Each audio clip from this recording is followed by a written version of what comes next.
glándula tiroides, esta va a disminuir la producción de esas hormonas tiroideas por disminución de su funcionamiento, ¿cierto? Al disminuir esto, no va a haber mucha funcionalidad, o bueno, las funciones de la glándula tiroides mediadas por estas hormonas van a estar disminuidas. Esto se traduce en que la retroalimentación negativa posiblemente no se vaya a dar porque, pues, como ya habían explicado, esta se da gracias a la unión del receptor TRBeta 2 con pues, las hormonas tiroideas. Y esto era lo que me inhibía la producción de TSH. Pero aquí va a estar aumentada esa producción de TSH y por ende en la clínica vamos a ver que va a estar TSH aumentada y T3 y T4 disminuidas. Entonces, ¿cuáles son esas causas del hipotiroidismo primario? Son eh, causa iatrogénica, a lo que llamamos hipotiroidismo iatrogénico, que es secundaria a un tratamiento farmacológico o quirúrgico. Esto, bueno, puede ser por abuso de los antitiroideos, por la radiación que da el tratamiento con yodo radioactivo, como más adelante lo vamos a ver. Este yodo radioactivo causa lesiones reversibles a nivel de la tiroides que nos da un hipotiroidismo transitorio, que pues cesan los síntomas cuando se cesa el tratamiento, ¿cierto? Con este yodo radioactivo y también quirúrgica por la extirpación de la glándula tiroides. Puede ser congénita, causa congénita, el hipotiroidismo congénito afecta a 1 de cada 4.000 nacidos vivos y puede darse por disgenesia, que es la formación anormal de la glándula, que esta se da en 3 formas. Una ectopía tiroidea, que es la glándula tiroides no va a estar ubicada a nivel del cuello, por delante de la tráquea, por debajo del cartílago cricoides y encima de la escotadura suprasternal, sino que puede estar en cualquier otro lado. Eso se llama ectopía, que no está en su sitio, en el sitio donde debería estar. Atireosis, que es que hay una ausencia total de la glándula, e hipoplasia tiroidea, que pues aquí es una formación incompleta de esta glándula. También puede ser por mutaciones de la síntesis de hormona tiroidea o mutaciones a nivel de lo que sería el receptor de TSH en la glándula, que pues si no llega, no nos estimula ese receptor, no va a haber estimulación de la producción de hormonas tiroideas, ¿cierto? Este hipotiroidismo congénito puede llegar a ser transitorio, pero generalmente es permanente. El transitorio se da porque la madre, bueno, consume antitiroideos o tiene antígenos que atacan a el receptor de TSH, anticuerpos, perdón, contra TSH, el receptor de TSH. El hipotiroidismo autoinmunitario es otra causa, es digamos una de las más importantes porque aquí tenemos la tiroiditis de Hashimoto. Esta tiroiditis de Hashimoto se caracteriza por un infiltrado linfocitario con producción de centros germinales, muerte de los folículos y fibrosis, pero no tan marcada. Ya esa fibrosis se ve mucho más marcada en el estadio final, que es la tiroiditis atrófica. Ahora, esta tiroiditis de Hashimoto se caracteriza por tener, como digamos, 2 presentaciones clínicas. Un hipotiroidismo subclínico, que es esa etapa de compensación en la que no va a haber síntomas porque el cuerpo la está compensando. Al aumentar la TSH, los niveles de T3 y T4 quedan relativamente normal. ¿Qué pasa? Que va a haber un momento en el que esos niveles altos de TSH no van a lograr compensar la T3 y la T4 y estas empiezan a disminuir. Cuando empiezan a disminuir hablamos de un hipotiroidismo clínico, que ya ahí sí presenta los síntomas. ¿Qué caracteriza la tiroiditis de Hashimoto? Los pacientes consultan más por el bocio que los propios síntomas como tal del hipotiroidismo, y aquí el bocio está producido por ese infiltrado linfocítico y por la producción de factor de crecimiento. Siguiente.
Ok, bueno, hablar un poquito de hipotiroidismo secundario. Bueno, no es tan frecuente como el hipotiroidismo primario. Eh, Aquí se daña es la otra parte del eje, que es la hipófisis, ¿cierto? Entonces, al dañarse la hipófisis, se dañan también la producción de TSH, ¿cierto? No va a haber un aumento, no va a haber como esa producción normal de TSH, sino que va a estar totalmente disminuida. Y si no hay TSH, no hay quien se una a mi receptor de TSH que está aquí a nivel de la glándula tiroides, y esto no estimula la producción de T3 y T4, por ende va a estar también disminuida. Eh, en la hipófisis se puede dañar de dos maneras, ya sea por una deficiencia aislada de TSH o por un hipopituitarismo. Esta deficiencia aislada de TSH solo está producida puede ser por mutaciones genéticas, y el hipopituitarismo está producido por tumores hipofisiarios, lesiones quirúrgicas de la hipófisis en el momento de extirpar algún tumor que esté a nivel de la hipófisis, o también se debe a formas genéticas de deficiencia de hormonas hipofisiarias combinadas. Ahora, ¿qué pasa? Que se daña la hipófisis, me disminuye la actividad de la hipófisis y eso disminuye la producción de una o más hormonas hipofisiarias. Por ende, TSH disminuida, clínicamente se ve TSH disminuida, T3 y T4 disminuida, y los pacientes consultan generalmente pues por todos esos síntomas que ya nos describió nuestra compañera del hipotiroidismo. Siguiente.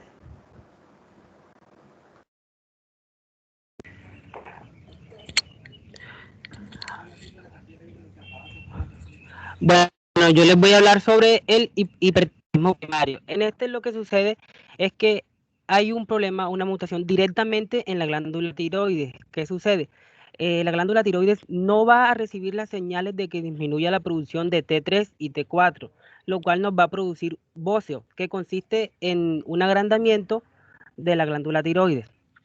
Esta puede ser por varios motivos o varias fuentes. Una de ellas puede ser la enfermedad de Graves, la cual consiste en la síntesis de TSI o inmunoglobulina estimulante de tiroides, la cual cumple un papel prácticamente igual al de la TSH. Esta también tiene una gran afinidad a los receptores de TSH, entonces esta inmunoglobulina se une a los receptores y hace que la tiroides constantemente aumentando la producción de T3 y T4.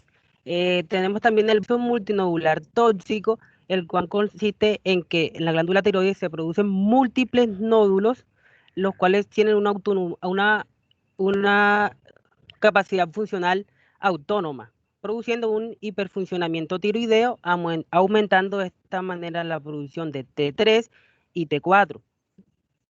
Como son como son autónomos, ellos, la, la ellos no reciben la señal de que la TSH está disminuida para que disminuyan la producción de T3 y T4. Y también tenemos el adenoma tóxico, el cual consiste en un solo nódulo solitario hiperfuncional. Este se caracteriza porque en la glándula tiroides un solo de los nódulos va a tomar un tamaño demasiado grande y va a presentar unas mutaciones genéticas, los cuales van a producir que este sea independiente para producir la hormona tiroides a su voluntad. Pasa, por favor. Bueno, también tenemos el hipertiroidismo secundario. En este, el problema no va a estar directamente en la glándula tiroides, sino que el problema va a estar en la hipófisis. Entonces, la hipófisis va a estar produciendo constantemente la hormona TSH para estimular la tiroides que produzca más hormona tiroidea, pero no va a tener la capacidad sus receptores de percibir que hay demasiada hormona tiroides y por ende no se va a producir una retroalimentación negativa. Esta puede ser, este hipertiroidismo secundario puede ser por resistencia a la hormona tiroides por mutaciones en el receptor TR-beta, específicamente en el receptor TR-beta 2. Recordemos que este receptor es el que se encuentra en la hipófisis y este tiene la función de captar niveles altos de T3 y T4 para que se inhiba la producción de hormona TSH. Y otra causa puede ser el adenoma hipoficiario secretor de TSH. En este lo que sucede es que las células tirotropas tienen una forma autónoma, o sea, ellas son autónomas de producir la hormona TSH, en lo que quiere decir que ellos no obedecen la respuesta mecánica, la respuesta fisiológica eh, para la regulación, para el eje tiroideo. Entonces, ¿qué sucede? Al no percibir esta respuesta, ellas nunca captan la orden de disminuir la producción de TSH, lo que significa que la glándula hipoficiaria va a estar constantemente produciendo y produciendo TSH, aumentando la producción de la tiroides y por ende, al tener una exigencia de producción mucho más elevada, la glándula tiene que crecer para continuar con su producción, produciendo así el bocio. Pasa, por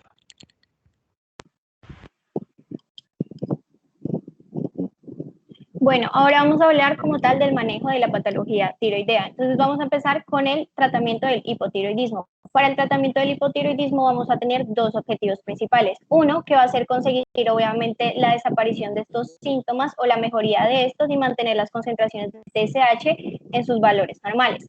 Y el segundo objetivo va a ser, bueno, lo que les digo, las concentraciones de TSH.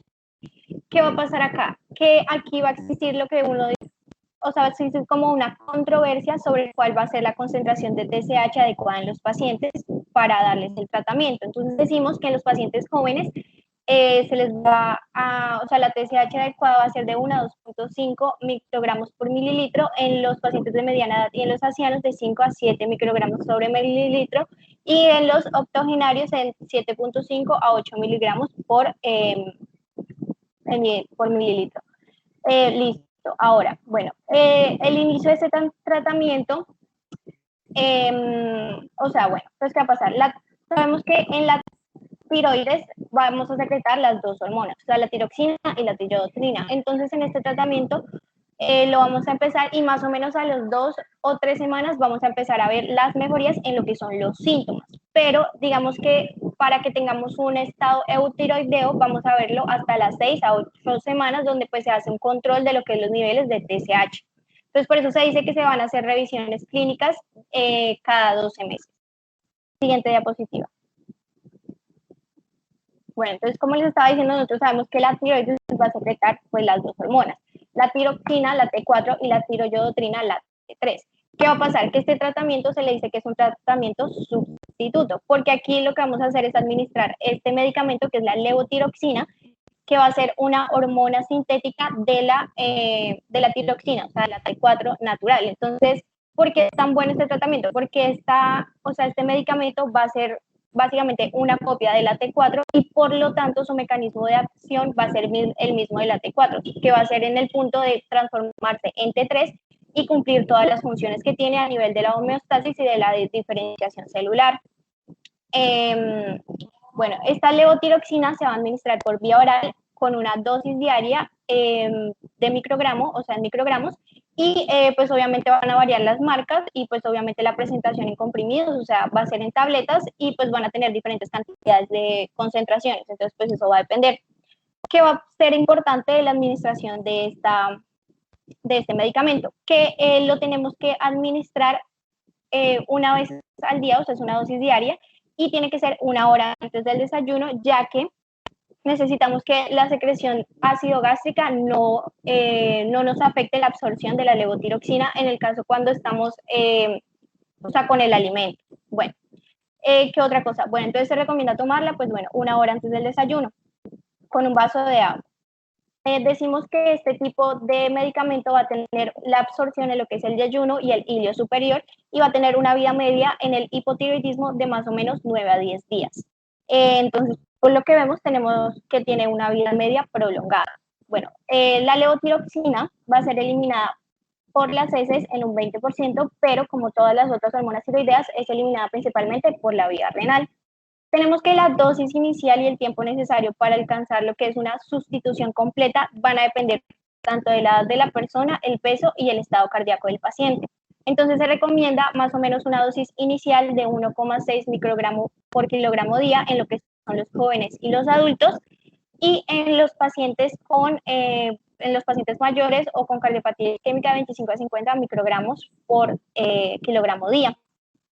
Para el seguimiento de los pacientes, entonces, se va a utilizar la clínica y lo que son las concentraciones de TSH, que era lo que yo les estaba diciendo. Entonces, los síntomas, se va a ver una mejoría o una desaparición de ellos en más o menos a las 2 o 3 semanas, que es lo que va a ocurrir en la mayoría de los casos. Pero, obviamente, como les digo, se van a hacer controles de la TSH a más o menos las 6, 8 semanas del inicio del tratamiento. Y según los resultados y las características del paciente, pues se va a aumentar o disminuir la dosis, dependiendo.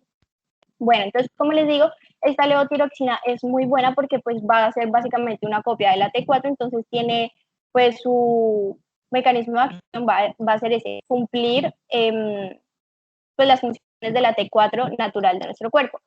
¿Qué va a pasar? Que, por ejemplo, en los pacientes que tienen este mixedema, que va a ser esta inflamación, lo que va a ser muy importante si el paciente tiene, digamos, este síntoma en específico, lo que se hace es que se le administra esta levotiroxina de manera intravenosa y pues se le mejora el síntoma a las 8 horas. Entonces es más como para mejorarle ese síntoma que es como tan incómodo y tan... Bueno, siguiente diapositiva. Bueno, las reacciones adversas del tratamiento con levotiroxina son muy raras. En caso de sobredosis se presenta una clínica de hipertiroidismo transitorio, que usualmente desaparece después de la reducción de la dosis o suspensión temporal del tratamiento. Las concentraciones de TSH están disminuidas y las T3 y T4 aumentadas, por lo tanto incluyen los síntomas y signos del hipotiroidismo. Las contraindicaciones encontramos la hipersensibilidad, la insuficiencia suprarrenal e insuficiencia hipoficiaria no tratada. No se debe iniciar tratamiento en pacientes con infarto agudo al miocardio. Antes de iniciar la terapia con hormonas tiroideas, se debe tratar las siguientes enfermedades: hipertensión, arteriosclerosis, insuficiencia hipoficiaria e insuficiencia suprarrenal. Hay unas situaciones especiales que son los pacientes con TSH persistente elevada. A pesar del tratamiento con levotiroxina a dosis adecuada, se debe confirmar que toma el medicamento diariamente, con el estómago vacío, con agua, al menos 1 hora antes del desayuno. También hay que investigar si el paciente toma algún otro fármaco que pueda alterar la absorción o la eliminación de TSH. En niños, el objetivo clínico es conseguir un crecimiento y desarrollo normal, especialmente en la esfera neurocognitiva. Para ello es necesario que las concentraciones de T4 se normalicen lo más rápido posible. Siguiente diapositiva.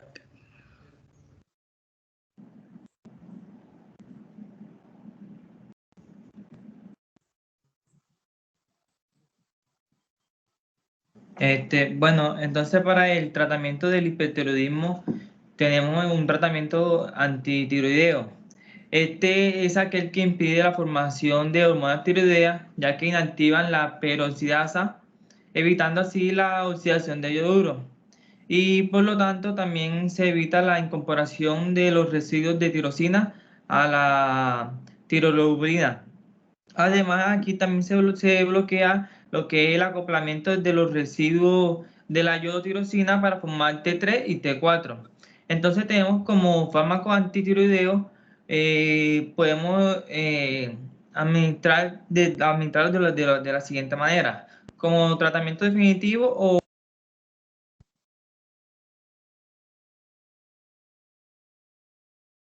Tienes el micrófono apagado. Tienes el micrófono apagado.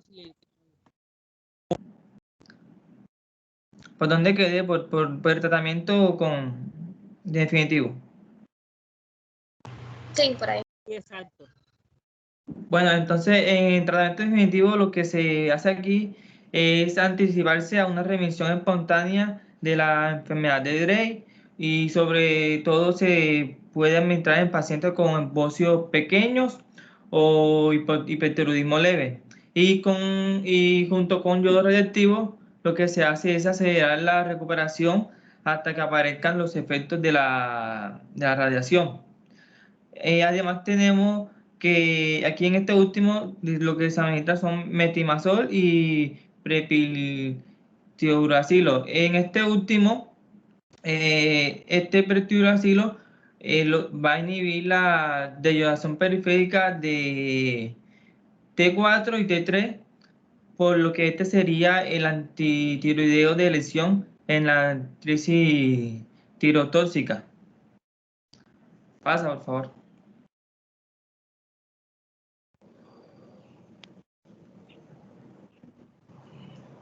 ¿Me escuchan? ¿Se me escucha? Sí, se escucha. Sí, Bueno, dale.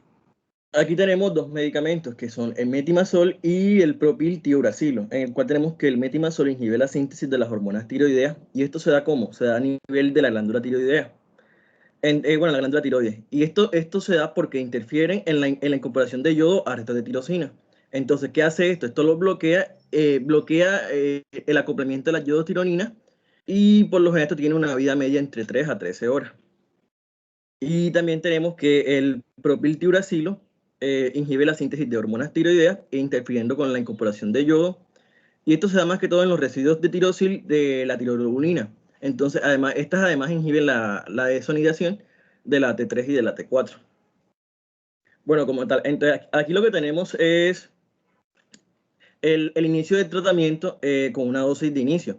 Esto se puede ver más que todo en la imagen, que empieza con una dosis de inicio, en donde el metimazol comienza con una dosis de 10 a 20 miligramos cada 8 horas o cada 12 horas. Y el propiltiuracilo comienza con una dosis de 100 a 200 gramos cada 6 horas o cada 8 horas. Entonces, de la sexta a la octava semana, ya se logra un estado eutiroideo. Y por lo general ya ahí, pues se mantienen como las dosis diarias. Y estas se van disminuyendo poco a poco, como vamos viendo en el medicamento, que ya van disminuyendo cada medicamento. Entonces, el metimazol, pues es de mayor preferencia, debido a que este revierte el hipotiroidismo, lo hace con mayor rapidez y hay menores efectos secundarios. Y eso lo vamos a ver ahorita por qué. Y el propiltiuracilo se utiliza más que todo cuando hay contraindicaciones para usar el metimazol.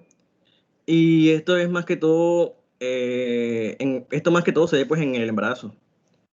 Entonces, en el primer trimestre, por lo general se usa es el propiltiuracilo, ya que el metimazol en estudios se ha demostrado que en mujeres embarazadas puede provocar malformaciones congénitas, como puede ser la atresia esofágica, ¿qué más? ¿Qué más?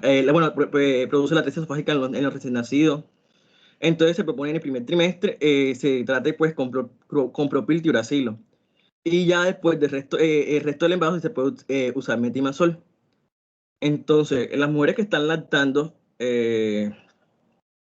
o amamantando, por decirlo así, se utiliza más que todo el metimazol y no el propiltiuracilo, ya que el propiltiuracilo tiene como efecto secundario el daño hepático. Y esto se puede ocasionar en los niños que están lactando, pues debido a que este se encuentra en la leche materna y por eso se propone metimazol. Siguiente.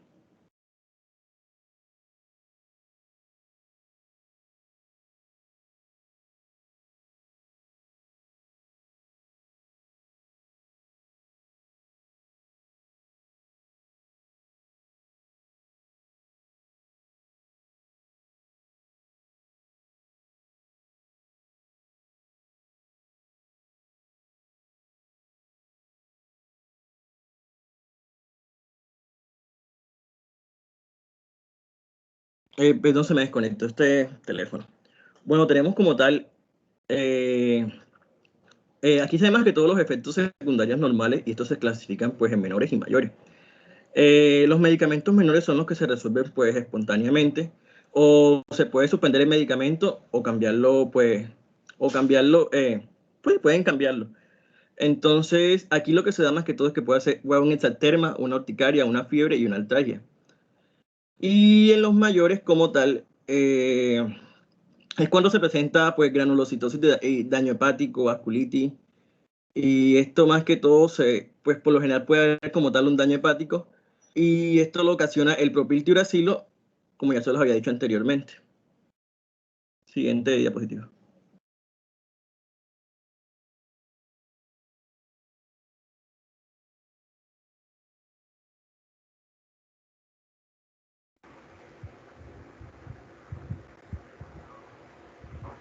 ¿Ya me están, se ve la diapositiva ahora? Sí, bebé, ya se ve. Bueno, entonces otro tratamiento del hipertiroidismo es el yodo radiactivo, que se usa como un tratamiento inicial o como un tratamiento tras muchos intentos con el tratamiento antitiroideo, como lo vimos anteriormente. Entonces el yodo radiactivo es administrado por vía oral y se puede tomar en cápsulas o en forma líquida. Entonces este yodo radiactivo es absorbido por el torrente sanguíneo, llega ya a la tiroides, como lo vemos en la imagen, y pues este es absorbido aquí en este órgano, y lo que ocurre es que la radiación, especialmente las partículas beta, van a destruir progresivamente el almacenamiento y estas células, es decir, el folículo tiroideo y estas células tiroideas, lo que hace que se disminuya el tamaño tiroideo y deje de producir esta síntesis de hormonas. Como lo vemos aquí en la imagen, las partículas beta destruyen.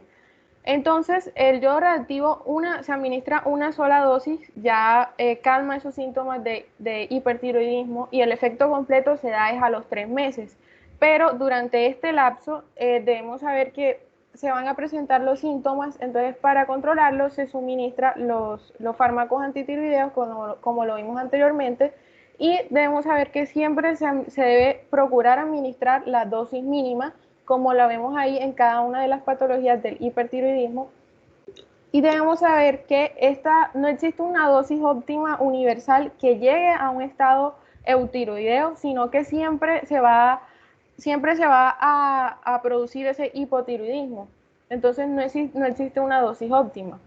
Entonces, si ese hipertiroidismo persiste a pesar de la dosis ya tomada, entonces se administra una segunda dosis, pero 6 meses después de la primera. Y como efectos adversos tenemos que a largo plazo, como ya les dije, va a ocasionar hipotiroidismo, y se administra ese tratamiento sustitutivo de por vida o hasta calmar los síntomas.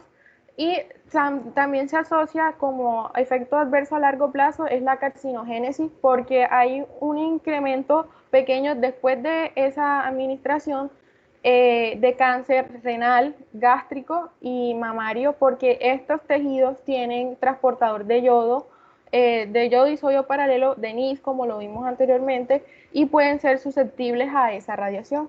Y a corto plazo tenemos una tiroiditis posirradiación, porque esta destrucción pues causa una inflamación, y pues vamos a ver que esto va a pasar de los 10 a 14 días después de este tratamiento, y pues vamos a presentar, el paciente va a tener un aumento de esa glándula tiroidea, va a tener fiebre y va a tener dolor en donde está situada la glándula. Y se divide en dos, en tiroiditis leve y tiroiditis severa, dependiendo de la administración del fármaco para calmar estos síntomas. Y en tiroiditis leve, cuando se administra con AINES, y ya se produce una tiroiditis severa, si con esa administración de AINES no se logran calmar los síntomas, se administra con glucocorticoides.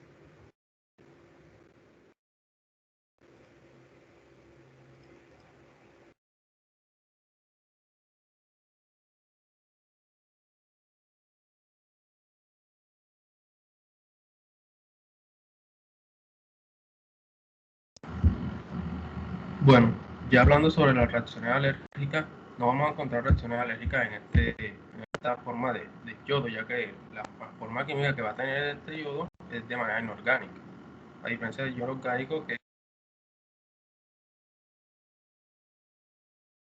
los pacientes que han tenido reacciones alérgicas al yodo orgánico y a los medicamentos con yodo orgánico como la amiodarona, y también a los pacientes alérgicos a los mariscos, ya que se decía que como los mariscos tienen una alta cantidad de yodo, se decía que eran alérgicos a los mariscos, pero en realidad es un alérgico a una proteína de los mariscos y no exactamente el yodo.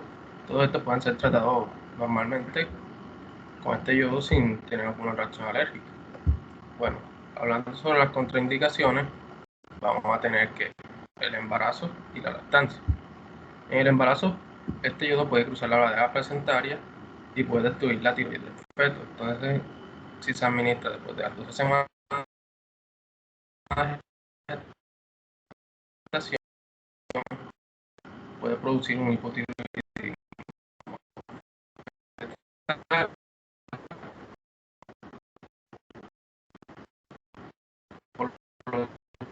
que se recomienda realizar una prueba para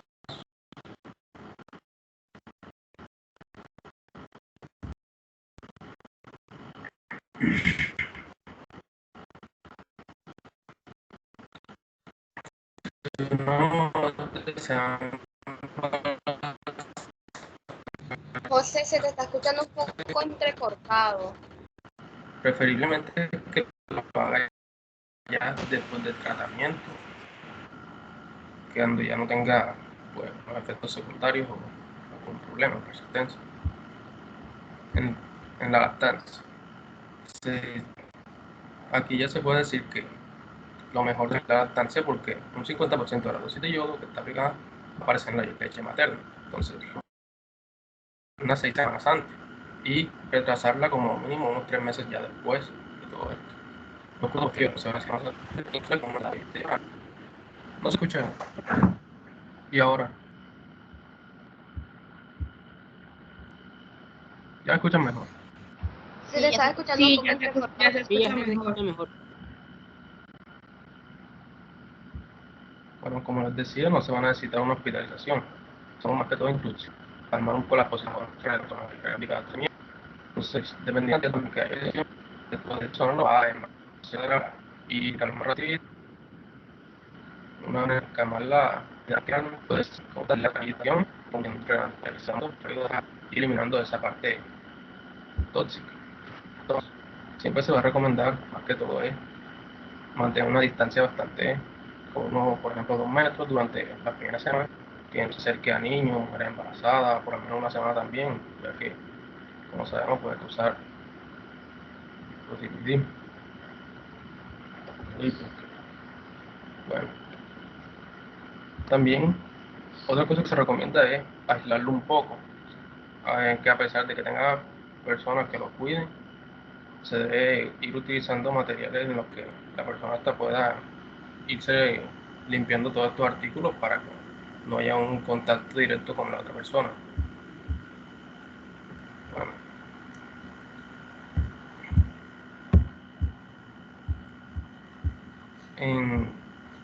Cuando hablamos ya de orinar cada hora, es más que todo ya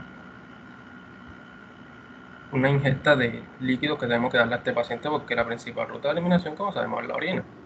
Y durante las primeras 48 horas es bastante importante que tome unos de 3-4 litros de agua para ir orinando cada hora y así evitar una radiación en la vejiga y en los órganos que están alrededor.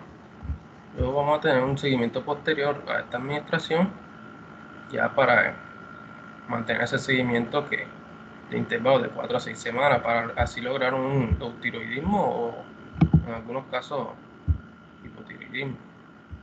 Ya que como sabemos a veces los niveles bajan un poco más de lo normal, entonces lo ideal es alcanzar un eutiroidismo que ya serían los valores normales de esta tiroides. Siguiente.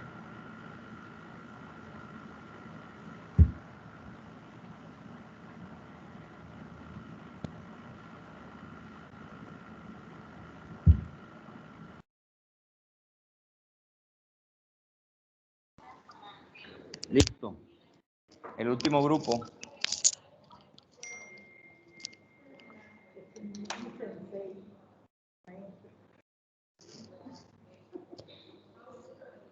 ¿No hay más grupo?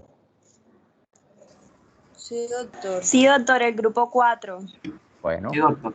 sé que falta un grupo. Vamos a proyectar, doctor. Bueno, van proyectando. Mientras va proyectando el grupo 4, nos vemos el martes. Martes vamos a revisar temas de notas, porcentajes, revisar qué vamos a hacer con el resto de pendientes que tenemos. Les voy a subir los temas finales, ya los tengo organizados.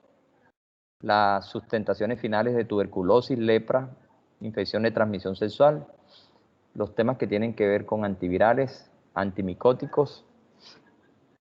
Vamos a hablar un poquito sobre COVID-19 también. Es un tema nuevo que desde el semestre pasado estamos revisando a raíz del tema de la pandemia.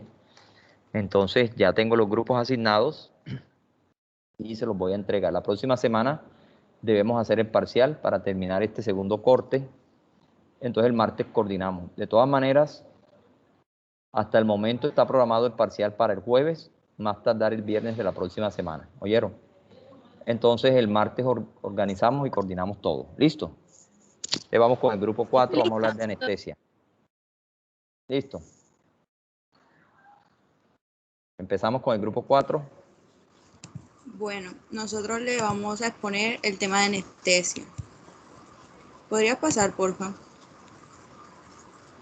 Bueno, en la evaluación preoperatoria o preanestésica la vamos a definir pues como todo el protocolo de estudio que se va a realizar pues para determinar el estado físico y también pues el riesgo que tiene el paciente.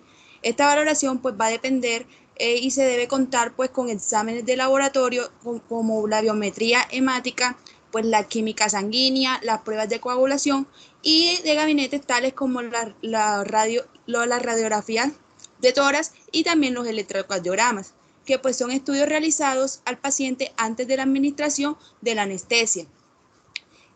Pues esta va a estar orientada en dos ejes. Un eje que es el beneficio para el paciente, que pues este va a estar encargado pues de la disminución de la morbilidad y la mortalidad postoperatoria del paciente, y también va a tener unos beneficios. El otro eje de los beneficios para el centro hospitalario. Estos beneficios del centro hospitalario son como la optimización que de los recursos que se encuentran en este centro. ¿Podrías pasar? Bueno, teniendo en cuenta los objetivos finales pues, de la evaluación preanestésica pueden resumirse en: vamos a reducir pues en la posibilidad pues la morbimortalidad que pues va a estar asociada a la cirugía y a la anestesia. También se va a reducir la tasa de cancelaciones quirúrgicas, tratar de acortar el tiempo de hospitalización, también aplicar un buen manejo racional de los exámenes de laboratorio y las pruebas diagnóstica complementaria que necesita el paciente. Y sobre todo, vamos a encaminarnos en mejorar, en definitiva, pues la seguridad y la calidad de atención del paciente que está cursando o está programado para la cirugía.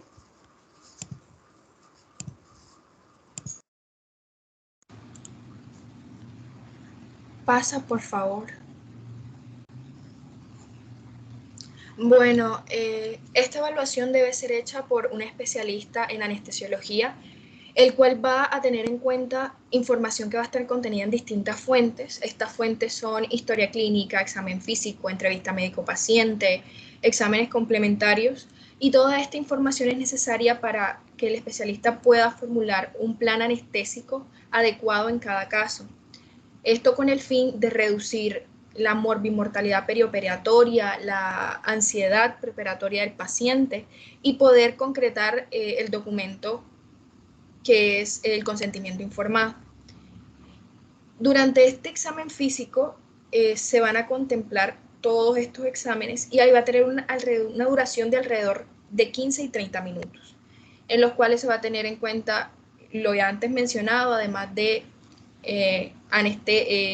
pues los tipos de anestesia, si el paciente tiene algún tipo de alergias, además de anamnesis dirigida, y todo esto con el fin de entregarle al paciente medidas de prevención o medicación sobre un factor de riesgo en específico, el cual pueda ser modificable, y informar tanto al paciente como a la familia del proceso y pues las complicaciones que puede llevar ese proceso, y la firma del consentimiento informado. Pasa, por favor. Bueno, la Asociación Americana de Anestesiología establece que los pacientes de alto riesgo que vayan a ser sometidos a una cirugía mayor deben realizar esta valoración preoperatoria días antes de la intervención quirúrgica. Por el contrario, aquellos pacientes que vayan a ser sometidos a cirugías de menor riesgo o que no presenten un riesgo mayor, pueden hacerlo incluso el mismo día que van a hacer la intervención quirúrgica. Esta misma organización provee una clasificación para estratificar este riesgo. Entonces, va desde ASA 1 a ASA 5. ASA 1 son pacientes que están sanos, que no fuman y si consumen alcohol en una mínima proporción. El ASA 2 son pacientes los cuales tienen una enfermedad, pero que esa enfermedad no les representa una limitación funcional. Podríamos mencionar diabetes y hipertensión bien controlada, leve enfermedad pulmonar, que sea fumador y bebedor social, que tenga obesidad con índice de masa corporal entre 30 y 40, etc. Ya ASA 3 son pacientes los cuales tienen una enfermedad que sí les representa una limitación funcional. Entre esas tenemos diabetes e hipertensión mal controlada, obesidad con índice de masa corporal mayor a 40, presencia de marcapasos, stent, antecedente de infarto, entre otros. ASA 4 es un paciente el cual la enfermedad les representa un constante riesgo vital. Entre esos tenemos pacientes que tienen insuficiencia renal avanzada sin diálisis, han sufrido infartos con menores a 3 meses de evolución, han tenido de accidentes cerebrovasculares, entre otros. El ASA 5 son pacientes los cuales ya su sobrevida o su supervivencia depende de esa cirugía a la cual van a ser sometidos. Entre esos podemos mencionar rotura de aneurisma aórtico, torácico abdominal, traumatismos severos, entre otros. Siguiente.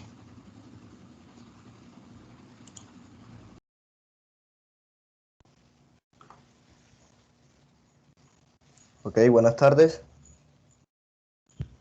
Ahora pasamos a lo que vendría siendo lo que es exámenes preoperatorios de rutina. Aquí en estos exámenes solicitados pues en el preoperatorio de cirugías vamos a encontrar que nos podemos encontrar no cardíacas que deberían estar justificadas pues en una base que consta a una información obtenida en la historia clínica que pues tiene el paciente. Hay que tener en cuenta también que la entrevista con el paciente y en el examen físico sea pues de mucha importancia, porque de ahí vamos a partir qué tipo de exámenes vamos a sugerirle o qué exámenes le vamos a que se los haga. Empezamos con lo que vendría siendo el electrocardiograma. No hay como tal un consenso sobre a qué edad se va a empezar a solicitar este examen, pero este no es el único criterio, que es el de la edad. Se va a recomendar realizar este paciente pues un electrocardiograma en aquellos casos que va a ser con signos y síntomas de enfermedad cardiovascular o también pulmonar, cuando van a ser sometidos a cirugías de alto riesgo, como mencionó mi compañera en esta clasificación, o cuando van a ser también sometidos a cirugía de riesgo quirúrgico intermedio, ¿ok? Luego pasamos a lo que vendría siendo radiografías de tórax. Hay que tener en cuenta los antecedentes clínicos como tabaquismo, infección respiratoria reciente, también una enfermedad pulmonar obstructiva y patologías cardíacas que pues se pueden estar correlacionando con mayor incidencia pues a una radiografía de tórax alterada. No necesariamente se va a ver justificado como tal la solicitud de este examen, ¿ok? Hay que tener en cuenta que no se recomienda la realización de este examen en pacientes asintomáticos, pero sí lo que vendría siendo pacientes mayores de 60 años, también en pacientes obesos y pacientes fumadores de más de 20 cigarrillos al día. Luego pasamos a lo que es el examen de hematocrito y hemoglobina. Este examen definitivamente no debe ser un examen para solicitar de rutina, ¿ok? Esto va a tener como tal unas características clínicas pues para considerar pues solicitarlo. Son el tipo como de invasividad de la cirugía que hay que tener en cuenta, las edades extremas, enfermedad hepática o una historia de anemia o sangrado. Luego pasamos a lo que vendría siendo las pruebas de coagulación. En estas pruebas de coagulación solo van a estar justificados como tal en pacientes que están diagnosticados con alguna alteración de la coagulación, ¿ok? En estos pacientes con tratamiento anticoagulante, con disfunción renal o hepática, y también estos pacientes que van a ser pues sometidos a una cirugía de alto riesgo. Luego pasamos a lo que vendría siendo la glicemia. Esto va a estar indicado en pacientes sospechosos de diabetes mellitus o también en pacientes mayores de 75 años y pacientes que consuman glucocorticoides, ¿ok? También se le va a mandar este examen a pacientes diagnosticados pues, con diabetes mellitus. Es muy necesario, ¿ok? Se recomienda como tal el examen de hemoglobina glicosilada y esto va a depender del punto de referencia entre un buen y mal control metabólico, ¿ok? Que tenga el paciente. Hay que tener, debemos tener como incluido aquí el término que se refiere a fragilidad, pues dentro de esta evaluación preoperatoria, ¿ok? Y este va a consistir en el estado de vulnerabilidad y con una reducida reserva fisiológica, que esto va o se va a ver afectado como tal en la capacidad de mantener o de recuperación de la homeostasis que es sometido, ¿ok? Hay que tener en cuenta que a un estado de mayor fragilidad que se tenga, va a exponer al paciente a peores complicaciones pues, en este periodo de posoperatorio. Estas características como tal, estas características clínicas de fragilidad van a poseer un espectro más amplio pues, que la salud cardiovascular, ya que van a incluir disminución de la fuerza, sensación de cansancio, pérdida de peso involuntaria, un enlentecimiento e inactividad. Pasa a la siguiente, por favor.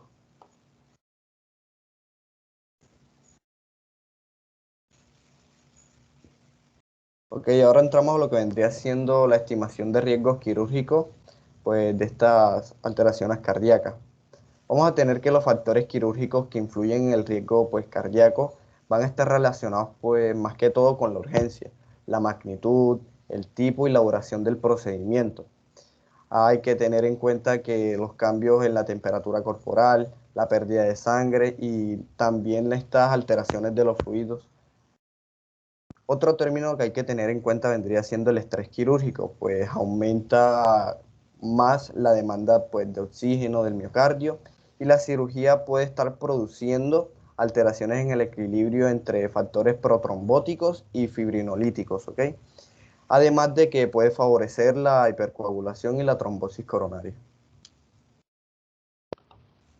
Siguiente.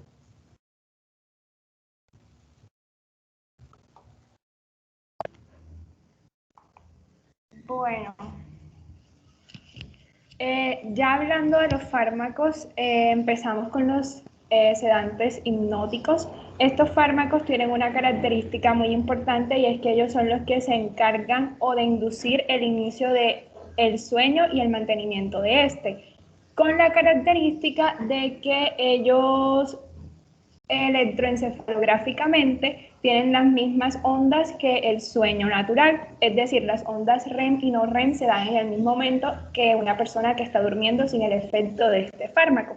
Son muchos medicamentos, se clasifican en 3 grupos que son las benzodiazepinas, los barbitúricos y los hipnóticos sedantes no benzodiazepínicos no barbitúricos. Siguiente, porfa. Bueno, el primer grupo son las benzodiazepinas, son moléculas de bajo peso molecular.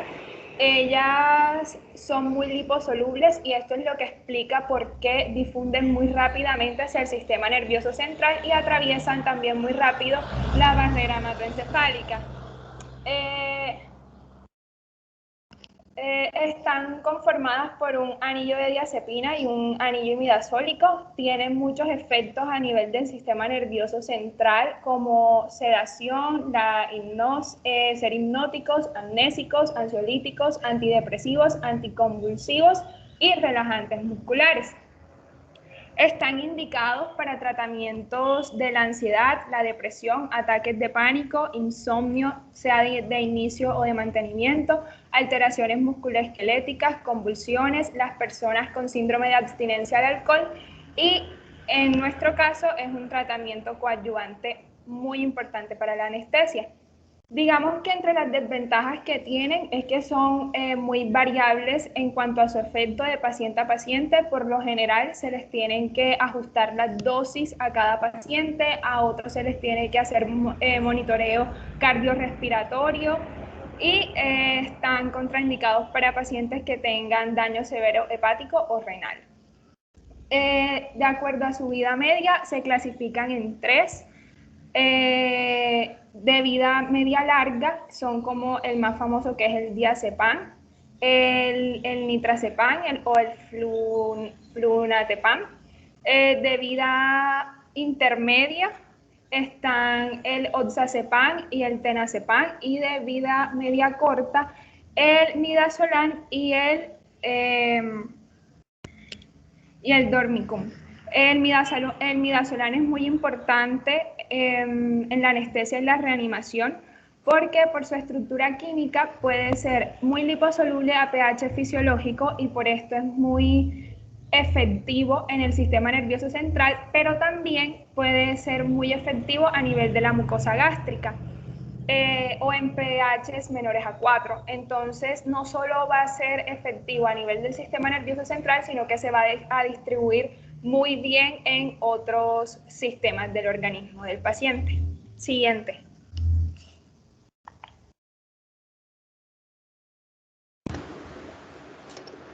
Ok, entonces pues en la farmacocinética pues ya sabemos que pues todas estas van a compartir una estructura que va a estar compuesta por un anillo de benceno con 6 elementos, el cual este anillo de diazepina va a estar con 7 elementos, en la cual estas van a ejercer su acción sobre receptores específicos que van a estar localizados a nivel del sistema nervioso central, los cuales estas van a formar parte del complejo macromolecular de receptor del ácido gamma aminobutírico. La unión del ácido gamma aminobutírico más una benzodiazepina va a producir una serie de cambios alostéricos en la estructura del receptor, que aquí activa el complejo que va a producir una permeabilidad pues, de los canales de cloro, con el posterior incremento del flujo de cloro y la hiperpolarización de la célula.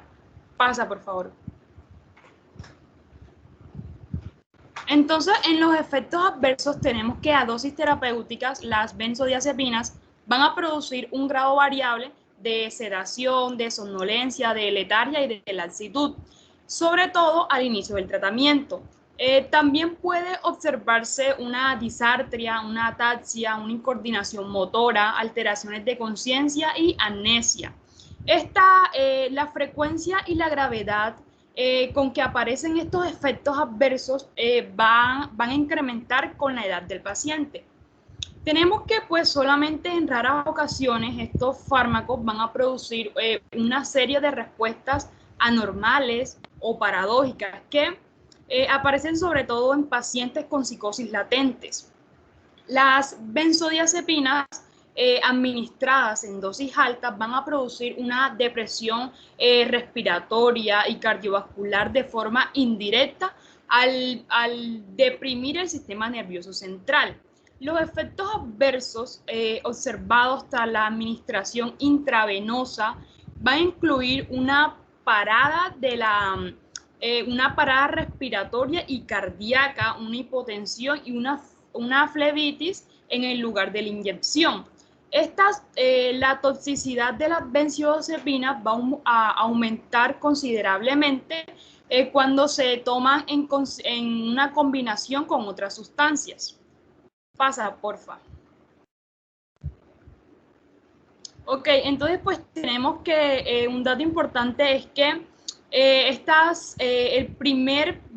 la primera benzodiazepina fue el cloridiazepóxido, el cual fue reemplazado por el diazepam, que resultó ser más estable con igual espectro de actividad.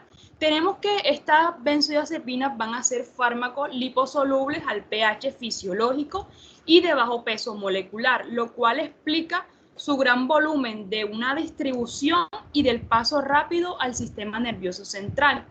Las más antiguas, como dije, son las de diazepam, que se van a presentar en ampollas, en comprimidos o en jarabe, y esta va a ser de acción larga. Tenemos pues de acción intermedia la lorazepam, que está indicado para tratamientos, para manifestaciones excesivas de ansiedad, que en pacientes que van a sufrir una neurosis ansiolítica y ansiedades a corto plazo. Tenemos de acción corta el midazolam, que esta benzodiazepina es más utilizada en anestesia, en reanimación. Pasa, por favor.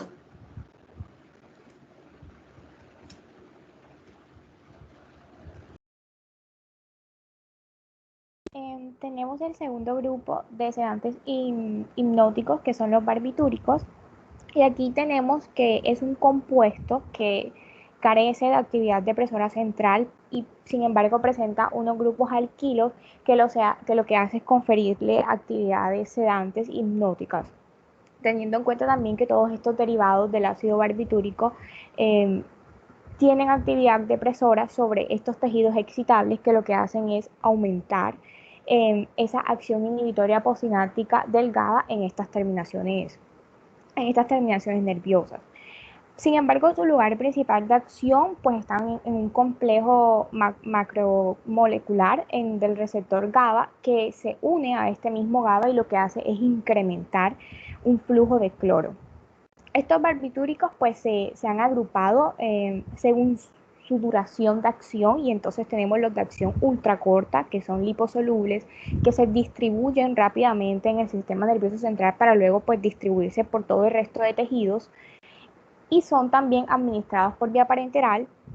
Su efecto comienza prácticamente inmediato, y esto lo hace que tenga un papel predominante a la hora de utilizarlos en la anestesia. También tenemos los barbitúricos de acción intermedia o corta, que tienen una solubilidad intermedia, no tanto como los de larga duración, y por esto pues es que se usan más que todo como ansiolíticos y como sedantes. Y tenemos pues los barbitúricos de acción larga, que son relativamente poco liposolubles y es por lo que se usan más que todo como anticonvulsivantes. Ellos se absorben muy bien en el tracto gastrointestinal, aparecen en niveles de sangre, y esto es porque los primeros síntomas se dan 30 minutos después de la ingestión y alcanzan su efecto máximo durante las primeras 4 horas después de su ingestión. Hay algo muy particular, y es que si hay alimentos presentes en el estómago, se disminuye la velocidad con la que se absorben estos barbitúricos, sin embargo no se disminuye su absorción total. Y hay que tener en cuenta que si en el túbulo renal se reabsorben la mayor parte de estas drogas liposolubles, y los barbitúricos de acción larga y de acción intermedia pues son liposolubles, pues aquí se puede dar esta reabsorción. ¿Puedes pasar, por favor? Con referente a los efectos adversos, pues tenemos que, como es una droga que su efecto se produce en las primeras 4 horas, si hay una intoxicación o una reacción de hipersensibilidad, este cuadro progresa rápidamente, puede progresar hacia un coma, puede progresar hacia un colapso respiratorio o hacia una hipotensión, y todo esto es dentro de estas primeras 4 horas. También pueden haber pacientes hipotérmicos, y esta hipotermia se puede dar por esta pérdida de la actividad autónoma o por esta disminución en la actividad muscular. Y a pesar de que estos fármacos no deprimen el sistema nervioso central, si hay una intoxicación por una sobredosis, pues sí se puede deprimir este sistema nervioso central de manera generalizada, lo que puede ocasionar pues un coma con abolición de la mayoría de los reflejos, excepto del fotomotor pupilar. También puede haber un colapso cardiovascular con una hipotensión severa, que esta puede ser secundaria a la depresión del miocardio o a una dilatación vascular, y esto puede ser un indicador de esta misma intoxicación grave. No se han presentado muchos estudios que un paciente con efectos adversos de estos barbitúricos que presenten arritmias, son muy raros, sin embargo puede existir. Y también, sin embargo, se han reportado bastantes casos sobre una disminución de la motilidad gastrointestinal. Si hay disminución de esta motilidad gastrointestinal, hay un retraso en esta absorción, incluso puede haber una necrosis intestinal. Hay un pequeño porcentaje de pacientes que pueden desarrollar lesiones cutáneas bullosas en estos puntos de presión después de estas primeras 24 horas de la ingestión del medicamento. Y pues hay un síndrome de abstinencia también, que este puede estar dado porque un paciente tiene 1 o 2 o 3 meses tomando de forma continua este fármaco, lo que lo hace dependiente y entonces empieza a presentar, cuando se deja de consumir, empieza a presentar esa agitación, esa hiperreflexia, ansiedad, temblor y en casos extremos puede llegar a presentar confusiones y alucinaciones. Sin embargo, estos síntomas después de 2 a 7 días de suspender la administración del medicamento pueden cesar. Puedes pasar.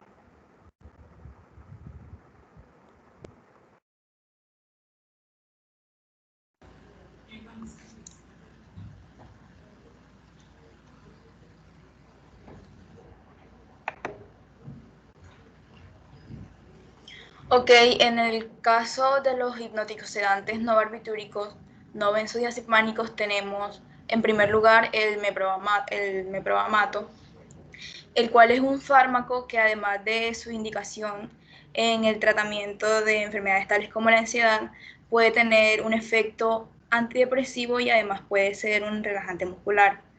Este medicamento tiene una dosis letal muy alta, se probó en ratas y se descubrió que la dosis letal era superior a 1.6 gramos, en el cual se producía en el hombre un coma superior a los niveles de 12 gramos. Y en los niveles en sangre se puede producir un coma en niveles superiores a 50 gramos. Este fármaco se logra absorber a nivel gástrico, uniéndose a la proteína plasmática en un 20%. El metabolismo de este fármaco se produce a nivel hepático y ocurre mediante la hidroxilación y mediante la glucoconjugación. Este fármaco se puede eliminar mayormente por medio de la orina de una forma inactiva. Este fármaco tiene varias manifestaciones clínicas en las cuales encontramos principalmente una depresión del sistema nervioso central, encontramos que ocurre estupor, ocurre un coma superficial, el cual puede llegar a aparecer a partir de los niveles en sangre de 30 miligramos litro aproximadamente. Lo más característico, además de esto que acabo de mencionar, en los pacientes que tienen una intoxicación por este fármaco, es que también presentan una hipotensión, la cual puede ser mantenida y suele acompañarse de alteraciones del ritmo cardíaco, tales como taquicardia y bradicardia. Además de esto, puede aparecer una obstrucción de la vía aérea por hipersecreción neuronasal. Siguiente.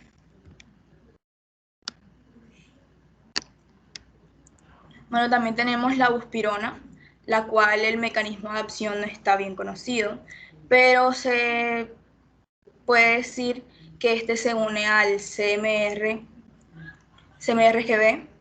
el cual se presenta a dosis muy bajas y tiene efectos predominantemente ansiolíticos, los cuales a dosis altas puede llegar a producir un efecto sedante, al igual que se produce en el caso de las benzodiazepinas. Este fármaco, la buspirona, no tiene una acción anticonvulsiva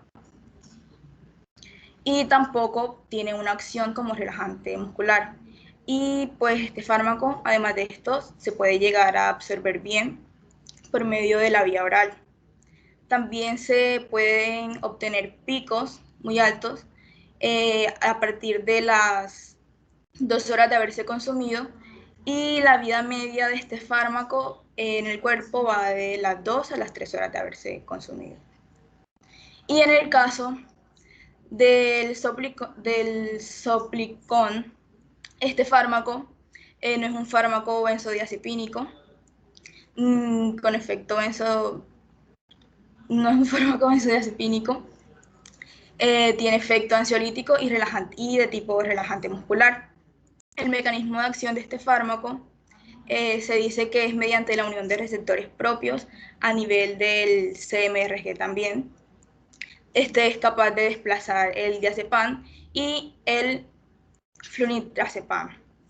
Este fármaco se absorbe principalmente por medio de la vía oral y el pico máximo en el cuerpo se da a partir de los 30 a 90 minutos de haber sido consumido, y es eliminado principalmente a nivel renal y a nivel pulmonar.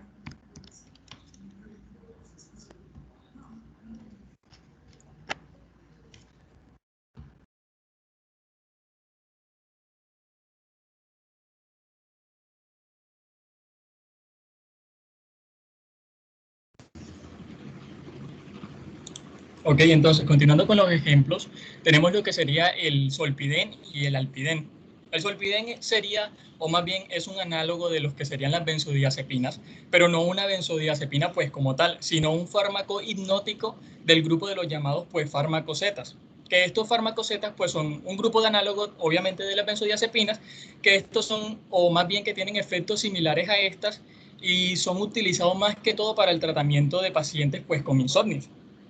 Este va a tener lo que sería pues una estructura imidazoporidínica, como podemos lograr ver en la diapositiva, lo que pues la va a hacer completamente pues en tal manera parecido a los que serían pues las benzodiazepinas.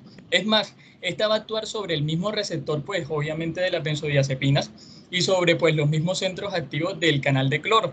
A diferencia de estas, el Zolpidem no tiene el efecto pues a nivel medular, ya que no se une pues a los receptores que vamos a tener pues allí ubicados. Como ya les había dicho, el Zolpidem se va a utilizar para tratar lo que sería el insomnio, pacientes que tienen pues problemas para conciliar el sueño, pacientes que tienen problemas pues para mantenerse dormidos.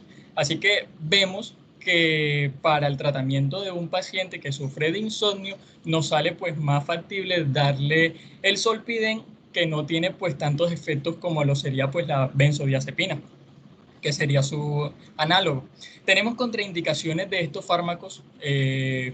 Uno de los principales, obviamente no se lo vamos a dar a pacientes que tengan casos pues, de hipersensibilidad al fármaco, pacientes con insuficiencia de lo que sería pues, la insuficiencia respiratoria grave, insuficiencia hepática, puesto que la eliminación de este fármaco se va a dar pues, a nivel hepático.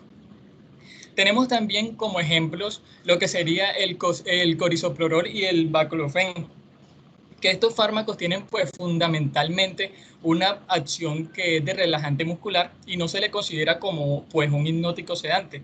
¿Pero por qué digo esto? Porque lo que pasa es que en pacientes que tienen una intoxicación por este medicamento, ahí sí se va a dar una similitud como si se le hubiese pues administrado lo que sería pues un hipnótico pues sedante. El baclofen es un potente agonista de lo que sería pues los receptores GABA, utilizándose pues principalmente como antiespasmódico y disminuye también lo que sería pues el tono flexor en algunos pues procesos pues neurológicos de nuestros pacientes. En los casos de intoxicación con con el baclofen puede producirse tanto una pues hipertensión como hipotensión. En otros casos pues se han descrito psicosis, coma, convulsiones. También vamos a encontrar que este medicamento va a tener pues alteraciones cardíacas, que podemos ver una prolongación en lo que sería pues el intervalo PR o el del QT.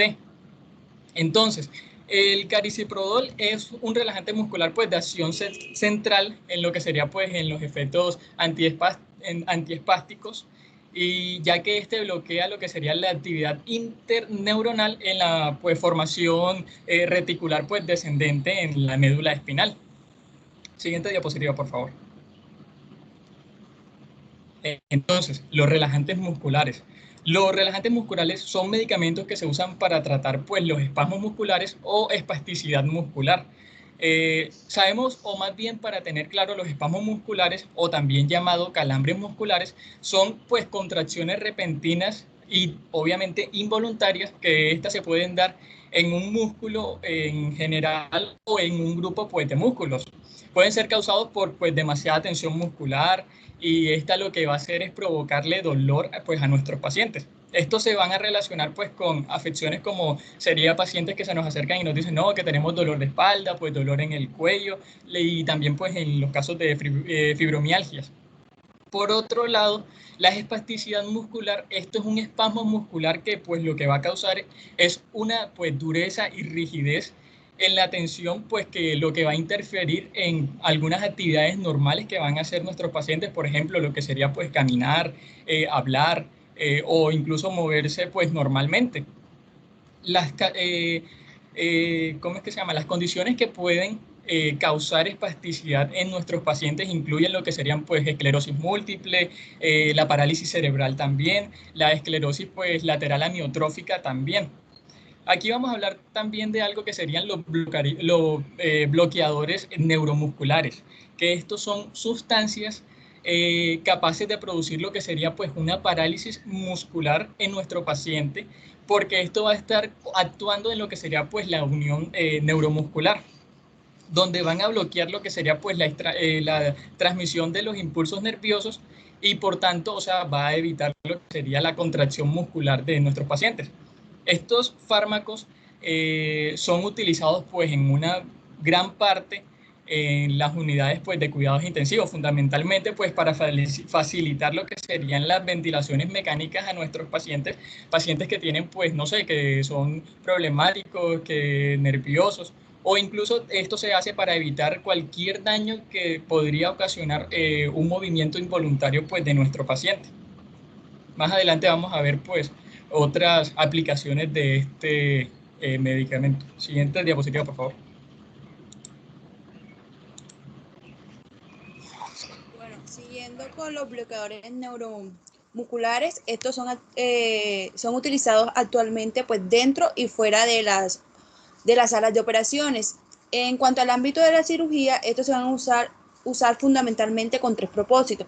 El primero va a ser proveer condiciones de intubación, proveer condiciones pues, de intubación buenas y atraumáticas, salvo en casos especiales en manos medianamente experimentadas, que en gran mayoría pues, los pacientes pueden ser intubados y no van a requerir pues, la ayuda de estos bloqueadores neuromusculares. También vamos a tener que esto se va a usar pues, una inducción pesada con propofol y opioides, y sin embargo se van a demostrar pues, que se requieren altas dosis de estos agentes inductores y que pueden causar pues, efectos colaterales en cuanto a estos medicamentos. Hasta en un 20% pues, de los pacientes no se van a obtener condiciones aceptables. El segundo se va a tratar de proveer una parálisis muscular cuando esta es requerida por el cirujano, pues cuando está en la operación. Durante esta cirugía, pues la relajación muscular va a facilitar pues la realización de estas intervenciones cada vez más complicadas, lo que va a permitir es que se va a llevar a cabo un procedimiento pues sin la necesidad de una depresión profunda del sistema nervioso central durante los periodos prolongados que hay en esta cirugía. En cuanto a la cirugía abdominal, esta puede ser realizada sin una parálisis muscular profunda, con pequeñas dosis de bloqueadores neuromusculares asociados pues a la relajación que van a brindar a los agentes inhalatorios. También a la relajación que hay diafragmática, y finalmente lo que va a ocasionar, puede ocasionar hipo, tos y salidas del contenido abdominal. Tenemos también que van a facilitar el control de la ventilación, aunque es evidente pues que puede ventilarse mecánicamente a los pacientes sin los bloqueadores neuromusculares, pues el uso de estos pues van en el intraoperatorio va a permitir que haya pues un control total de los volúmenes y frecuencias, de modo que no van a interferir en la cirugía que se está realizando. Lo que vamos a hacer es que se va a evitar también la hiperventilación extrema, que habitualmente debe realizarse pues para anular el esfuerzo inspiratorio del paciente. Hay dos importantes consideraciones de seguridad y que deben tomarse en cuenta pues, en el uso práctico de los bloqueadores neuromusculares, y son los efectos secundarios cardiovasculares que tiene, como son la hipotensión y la taquicardia, y la adecuada recuperación de la función neuromuscular. Pasa, por favor. Bueno, en cuanto a su mecanismo de acción, pues normalmente los impulsos nerviosos van a alcanzar la terminación nerviosa y van a producir una liberación de acetilcolina. Entonces, ¿qué va a hacer? Va a alcanzar la placa monomotora y se va a unir a los receptores específicos ubicados pues en la membrana del músculo. Lo que va a causar es que va a causar un flujo de sodio-potasio, o va a haber también una despolarización. Esto se va a traducir pues en una contracción muscular. Entonces, la restauración que hay del tono muscular esta va a ser, se va a producir pues por una combinación entre la recaptación de acetilcolina y la degradación por parte de la enzima específica que hay, y que va a estar ubicada pues en la placa motora, y en segunda vamos a tener una enzima inespecífica. La enzima inespecífica va a circular libremente por el plasma. La colinesterasa plasmática va a metabolizar la acetilcolina en las moléculas similares que van a entrar a esta circulación. Amigo, lo que sea. ¿Qué no toca?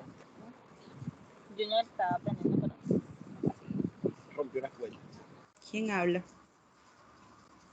Bueno, entonces tenemos que esta va a metabolizar la acetilcolina. Entonces las moléculas similares van a entrar a la circulación. Entonces tenemos que los relajantes musculares o bloqueadores neuromusculares, ya sean compitiendo activamente en los receptores de acetilcolina de la unión neuromuscular, van a bloquear los receptores de esta sin activarlo.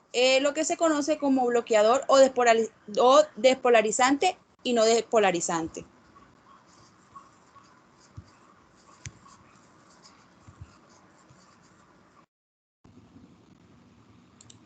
Bueno, el bloqueo despolarizante es cuando los fármacos bloqueadores musculares despolarizantes se van a asemejar estereoquímicamente a la acetilcolina y van a funcionar como agonistas de mayor duración que la acetilcolina y van a unirse a los receptores nicotínicos colinérgicos posinápticos de la acetilcolina, pero no van a ser metabolizados por la acetilcolinesterasa. Esto me va a causar un periodo de despolarización prolongado para prevenir una contracción, lo que se traduce como una relajación muscular prolongada.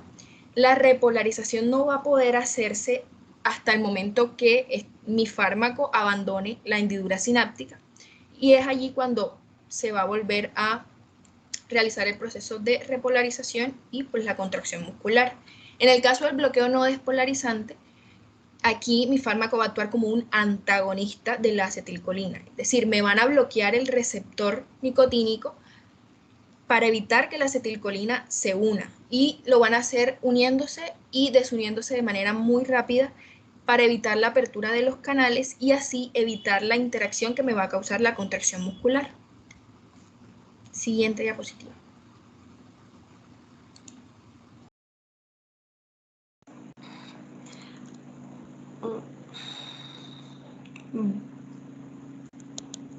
Bueno, muy bien. Yo les voy a hablar acerca de los anestésicos inhalados. Bueno, los anestésicos inhalados son administrados con el objetivo de conseguir una concentración en el sistema nervioso central que permita un adecuado control del dolor en la intervención quirúrgica.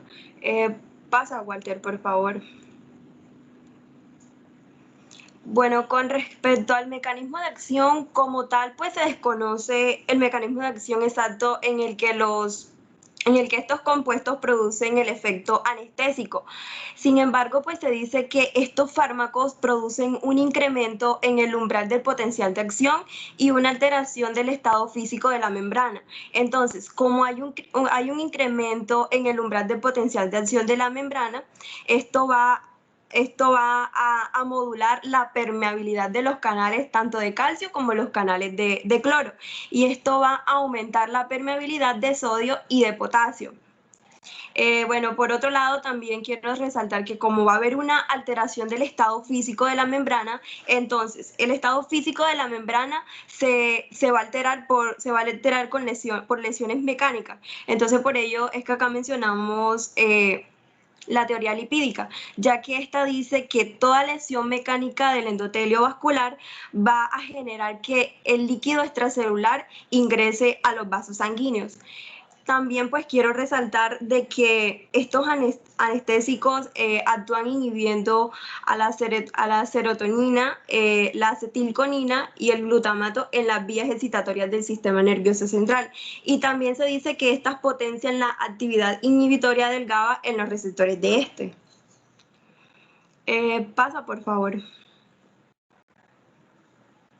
Bueno, con respecto a la farmacocinética, pues estos fármacos llegan a los pulmones a través del sistema de ventilación de una determinada presión parcial inspiratoria.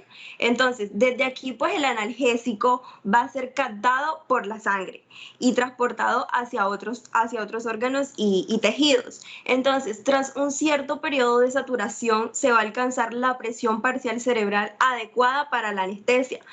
Entonces, a lo largo de la anestesia se establece un gradiente de presiones, parciales del analgésico, de manera que todos los tejidos pues van a igualar su presión parcial con la presión parcial alveolar.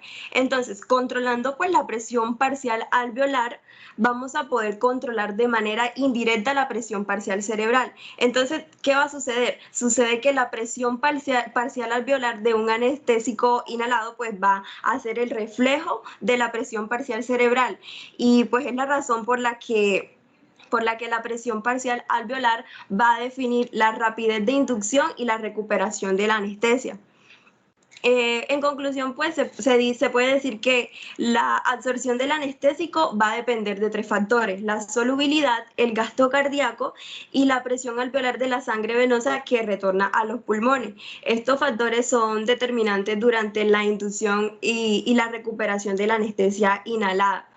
¿Puedes pasar, por favor?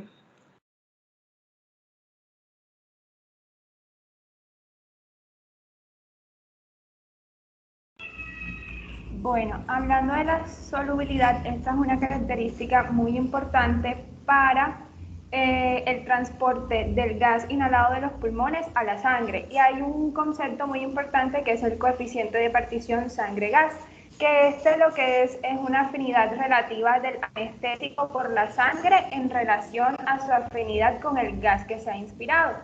Esto va a hacer que se dividan los gases inhalados en dos, en unos que son relativamente insolubles en la sangre y otros que son altamente solubles en la sangre.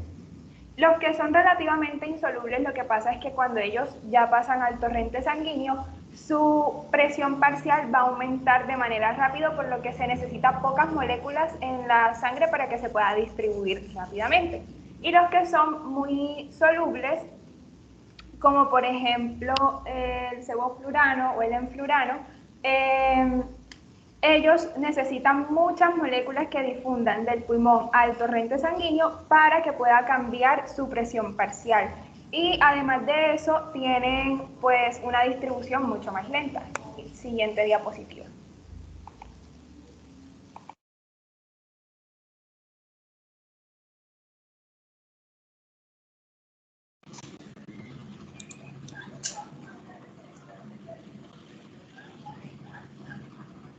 Ok, bueno, entonces, ¿qué es lo que pasa con el gasto cardíaco? O más bien, cuando se aumenta el gasto cardíaco, esto es lo que nos va a decir el volumen pues, sanguíneo inyectado. ¿Qué es lo que pasa? Este anestésico va a estar en nuestros pulmones. Obviamente, este se va a transportar por todo el cuerpo a través de pues, las arterias.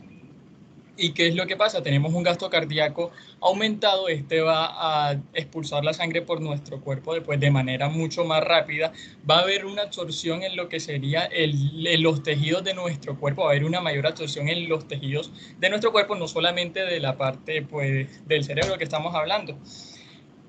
Y en la diferencia pues, de la presión alveolar venosa, obviamente aquí vamos a ver que vamos a encontrar una mayor concentración en lo que sería la arteria de lo que sería este anestésico, porque obviamente este va a salir de los pulmones hacia el cuerpo. Aquí vamos a encontrar una mayor concentración de nuestro anestésico a comparación de una sangre pues, venosa, puesto que esta va a ser pues, ya el recorrido contrario a la arterial, por ende vamos a encontrar una menor cantidad de fármaco en lo que sería pues en nuestra vena, y ahí es donde vamos a encontrar la diferencia entre ¿cómo es que se llama? En nuestra vena y pues en nuestra pues arteria. Siguiente diapositiva, por favor.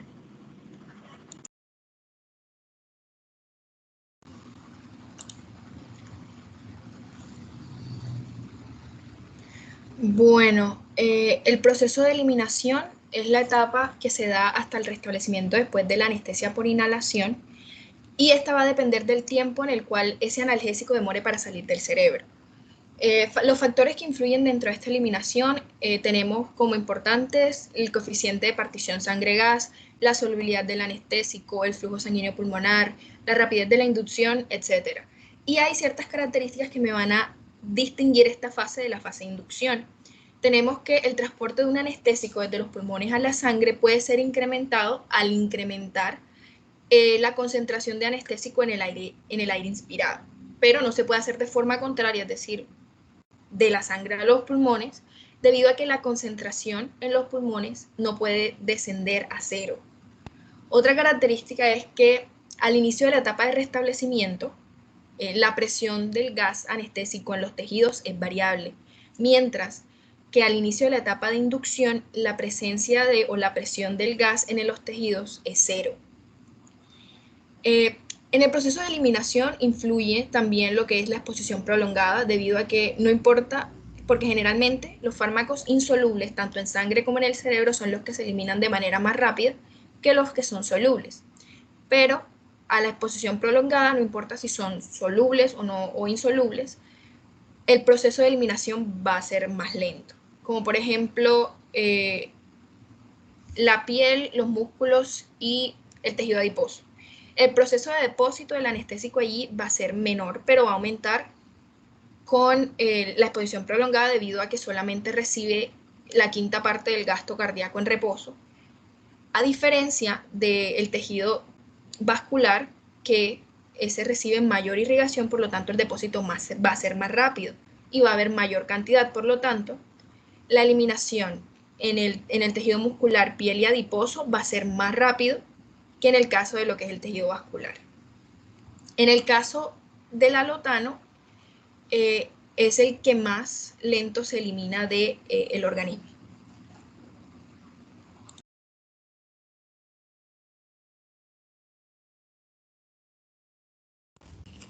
Bueno, hablando de la farmacodinamia, en los efectos cerebrales, estos se van a dividir en 4 etapas que van de acuerdo al nivel de profundidad de la anestesia y que va deprimiendo al sistema nervioso central. La primera etapa, o analgesia, esta etapa consta de que el paciente ya sienta analgesia en su cuerpo, pero aún no amnesia. En la segunda etapa, el paciente ya, además de la analgesia, tiene amnesia, está un poquito, digamos que alterado, vocaliza incoherencias y se aumenta su frecuencia respiratoria y su frecuencia cardíaca. Pero esto es momentáneo, o sea, cuando ya va aumentando la concentración del anestésico en el torrente sanguíneo, ya se va deprimiendo el sistema nervioso central aún más. La etapa 3, que es la anestesia quirúrgica, aquí el paciente va a tener un cambio en los movimientos oculares y en los reflejos oculares, que va a determinar que ya está en un estado más profundo. Además de eso, va a haber una depresión de la presión arterial, de la frecuencia cardíaca y de la frecuencia respiratoria, llegando a una apnea. Y en la etapa 4, que es la última, que ya es la depresión medular, el paciente va a tener inhibición de los reflejos vasomotores a nivel del bulbo raquídeo y de los centros respiratorios a nivel del tallo cerebral. Y por esto es que se necesita una ventilación mecánica durante la cirugía para que pues, el paciente pueda sobrevivir al procedimiento. Siguiente diapositiva.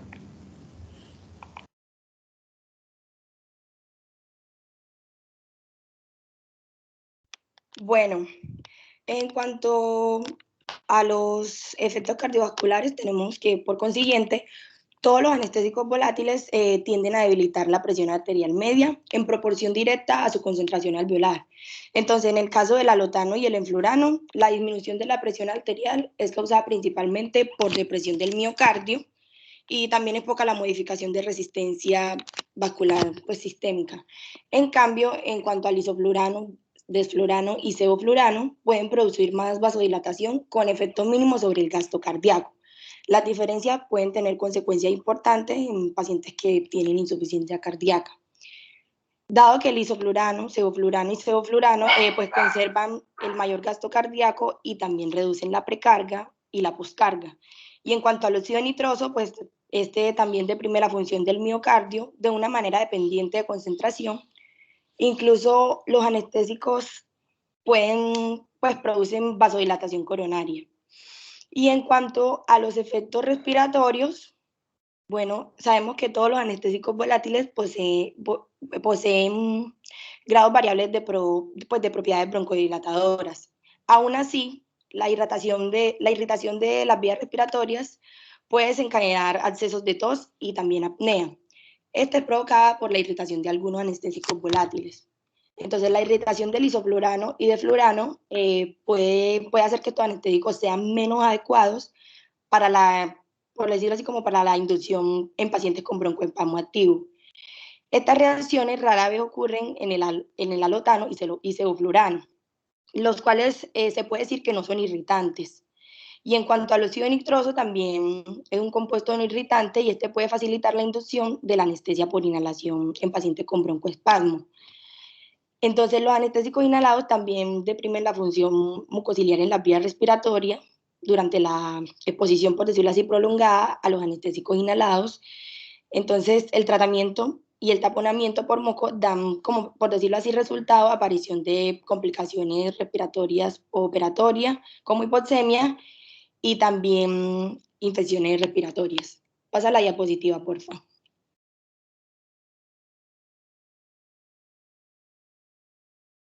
Bueno, en cuanto a los efectos renales, los anestésicos inhalados tienden a disminuir la tasa de filtración glomerular y el flujo urinario. Entonces, el flujo sanguíneo renal también disminuye en algunos anestésicos, pero aumenta la filtración. Y esto lo que lleva o lo que significa es que el control autorregulador del tono arterial eferente ayuda a compensar y también limita la reducción de la tasa de filtración glomerular. Y en cuanto a los efectos hepáticos, estos producen la disminución del flujo sanguíneo en la vena porta, que es dependiente de la concentración, a la disminución del gasto cardíaco y ya que esta es causada por compuesto. Entonces, no obstante, el flujo sanguíneo hepático puede conservarse relativamente a medida que el flujo sanguíneo de la arteria hepática aumenta o permanece igual. Y en cuanto a los efectos del músculo liso intrauterino, tenemos que el óxido nitroso tiene, por decirlo así, escaso efecto sobre la musculatura uterina. Sin embargo, los anestésicos halogenados son potentes relajantes del músculo uterino y estos pueden producir un efecto en una forma dependiente de concentración. Entonces, dicho efecto farmacológico puede ser muy útil cuando es necesaria la relajación uterina intensa para la manipulación fetal intrauterina o la extracción manual de una placenta retenida durante el parto. Aún así, este puede dar resultado a un aumento de la hemorragia uterina. Pasa a la diapositiva, por favor. Bueno, con respecto a la toxicidad, más exactamente en la toxicidad aguda, trataremos lo que corresponde a la nefrotoxicidad, la cual se asocia principalmente con el eflurano y el sevoflurano, los cuales pueden generar compuestos nefrotóxicos. ¿A qué se debe esto? Ya que su metabolismo tiende a liberar iones de fluoruro, los cuales obviamente son potencialmente nefrotóxicos. Sin embargo, cabe aclarar que esto es más asociado al eflurano, debido a que se han reportado casos en los cuales el eflurano llega a causar una lesión a nivel renal, la cual puede ser de tipo grave. Mientras que el sevoflurano no se han reportado estos casos. Es más, sus propiedades insolubles y de rápida eliminación le permiten eliminar dicha toxicidad y haciendo que no se produzca ninguna alteración de la función renal. Ahora, con referente a la hematotoxicidad, tenemos que esta va a estar asociada también a la exposición con óxido nitroso. Se sabe que la exposición prolongada mayor a 12 horas en un 50% de óxido nitroso puede causar afecciones a nivel de la médula espinal, más exactamente activando sobre la metionina sintasa, la cual en teoría causa una anemia megaloblástica. Y al actuar sobre la médula ósea, lo que va a causar es cambios megaloblásticos, lo cual desencadena esto. Por otro lado, también debemos tener que con respecto a la hematotoxicidad, también está asociado más que todo con el monóxido de carbono. Dichos anestésicos, al actuar sobre lo que corresponden a las bases prudentes de los receptores secos del dióxido de carbono van a generar dicho monóxido de carbono. Y como bien sabemos, el monóxido de carbono tiene una mayor afinidad con la hemoglobina. Al unirse con la hemoglobina va a generar que haya un menor aporte de oxígeno referente a los tejidos. Y se asocia más que todo es al desflurano, ya que produce la mayor parte de monóxido de carbono. Con relación a la hipertermia maligna. La hipertermia maligna es un trastorno genético hereditario, el cual ocurre cuando una persona que es susceptible es expuesta a anestésicos volátiles mientras recibe anestesia general, lo cual va a desencadenar dicha hipertermia maligna y va a causar síntomas como son la rigidez muscular, la hipertermia, el inicio rápido de taquicardia e hipercapnia, la hiperpotasemia y una acidosis metabólica, la cual es desencadenada al consumir uno o más fármacos desencadenantes. Y con relación a la hepatotoxicidad, tenemos que normalmente una lesión hepática después de un proceso quirúrgico, una anestesia general, se asocia más que todo ya sea a un shock hipovolémico, sea a infecciones por transfusiones sanguíneas o lesiones quirúrgicas, más que por los anestésicos. Sin embargo, en este caso va a ser diferente, ya que se han reportado casos en los cuales la exposición al alotano causa una lesión hepática de tipo fulminante y a esto se le conoce como hepatitis por alotano. Pasa, por favor. Ahora, con relación a la toxicidad crónica, dentro de la cual se evalúan los factores de mutagenicidad, teratogenicidad y efectos sobre la reproducción, tenemos que estos no presentan efectos mutágenos ni carcinógenos en los pacientes.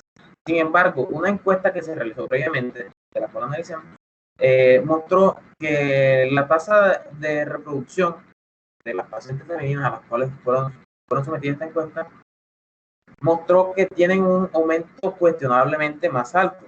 Sin embargo, es mucho más alto el riesgo de un aborto espontáneo. Ahora, dicho riesgo de aborto, al ser más alto, tampoco es evidente la causa de que haya este aumento de riesgo. Sin embargo, se tienen tres factores principales, los cuales incluyen ya sea la enfermedad subyacente, la intervención quirúrgica, la anestesia, o puede ser una combinación de estos tres factores anteriores. Pasa. Compañeros, terminamos. Sería todo. ¿Me escuchan? Sí, doctor, ya terminamos. Sí, doctor, eso es todo. Terminamos.